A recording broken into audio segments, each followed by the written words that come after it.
Wakati mwingi unaona hapa yule kwa mzee akitokea upande wa kushoto, lakini kuelekea mapumziko uchunguo unamwona anatokea upande wa kulia. Wakati mwingine eneo la kazi. Lakini wao wameendelea kwa wingi kuhakikisha lakini sasa kakosha nafasi za kwenye mchezo hapo Rama. Tunaweza kuangalia chances nyingi ambazo zimekuwa created hapa. Pakoma anafanya kazi yake, Max anafanya kazi yake vizuri na kila mmoja pata.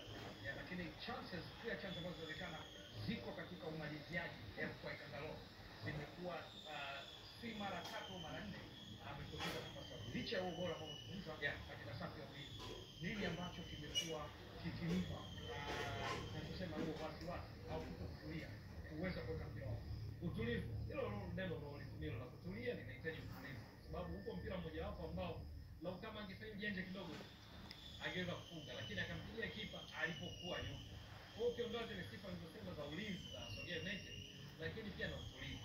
Lakini wakati mwingine pia wanaotoa mipira ya mwisho. Kwa mfano kuna mpira mmoja wapo Magomzwa alikuwa amefanya kazi kubwa, lakini akachagua kutaka kufunga. Of course kipa alicheza kwa kona.